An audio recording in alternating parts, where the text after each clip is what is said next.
are these people? Yeah. World Economic Forum, here we come.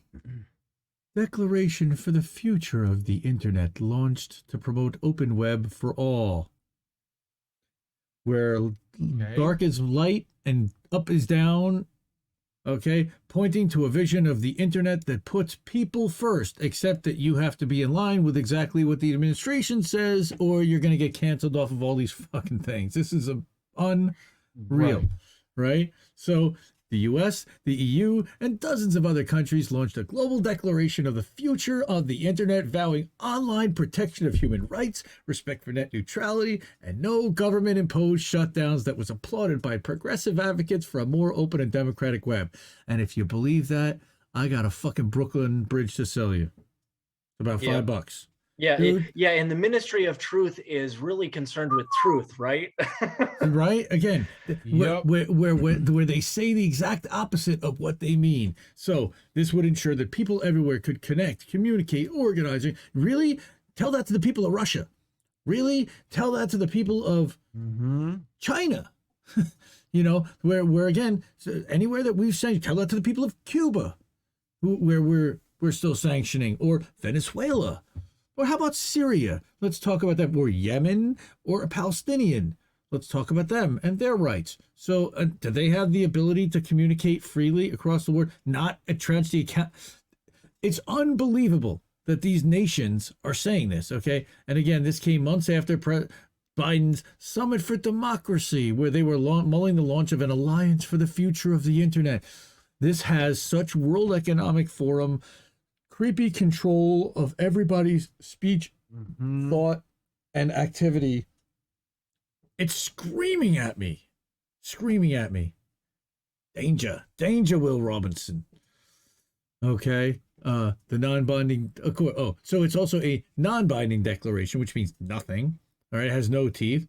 References a rise in the spread of disinformation and cybercrimes. Again, this is what Whitney Webb had been calling out, that they were going to go after cybercrimes, crypto, and hacking, all right, and disinformation. Now you've got, again, your Ministry of Information, all right, have enabled an increase in the spread of illegal or harmful content. Who's it harmful to? I love that. Okay, promotes harmful the internet. To the elites. Yeah, exactly, harmful to the people. Harmful to the corporate narrative.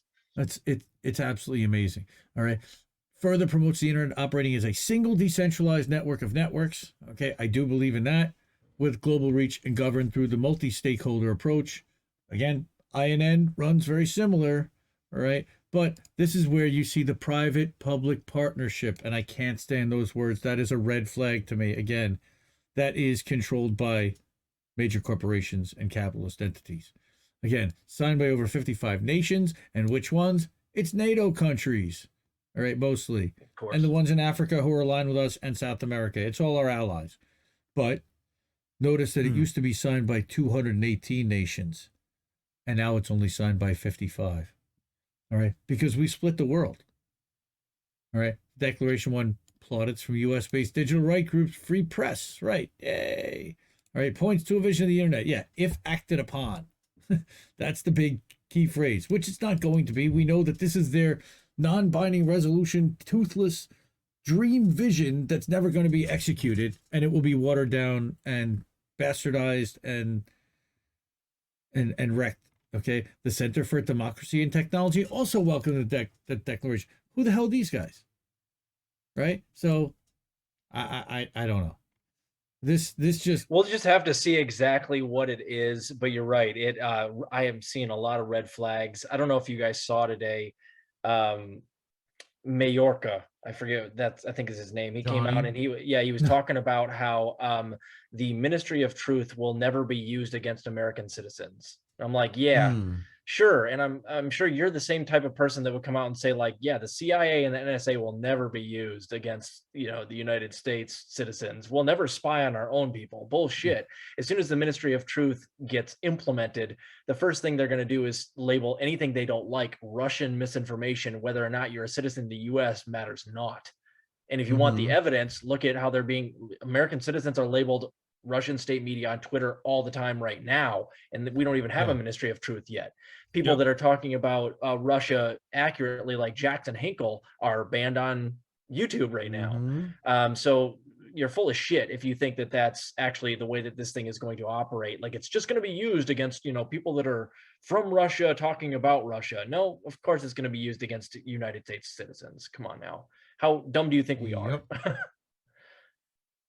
Yeah. Well, it's already the lady who leads the Ministry of Truth is talking about, you can pull up tweets where it's, the gray zone is I forget exactly what she is, like junk or whatever. Like, she called WikiLeaks scum.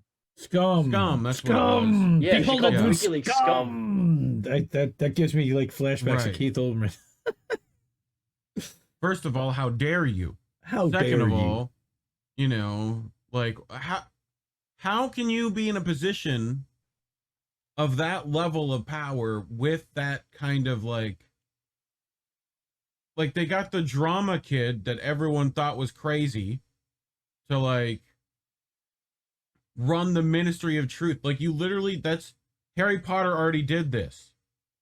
Like, she also cited Bellingcat as her source for talking about how the Doma incident was in fact Assad gassing his own people. Yep. She's done and to answer your question, Reef, I know it's kind of rhetorical, but the answer to your question is that she's perfect for spreading disinformation. She's the one that's willing to always run with the corporate narrative. And as Noam Chomsky points out, it's all about the hiring process when it comes down to propaganda apparatus. When you're talking about who you want to, or who to run this thing, you don't go out and ask for the person that's doing the most honest journalism. You go out there and see who the people are who are, willing to do the job, do the dirty work. That's why Brian Stelter has a job. That's why a lot of these people have a job. It's because they don't mind running with the corporate narrative. They're either too stupid to realize it's bullshit, or they're, a willing participant and are willing to go out there and lie all day long. Right. Oh yeah, man. It's just wow.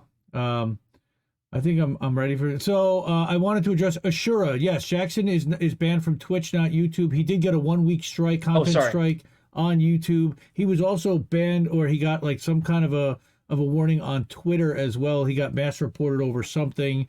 This has all come out of some New Republic or some kind of article from Daily Beast, mainstream media, talking about the people that are quote unquote reporting on behalf of Russia, meaning that they're countering what the intel state is putting out there, their garbage narrative.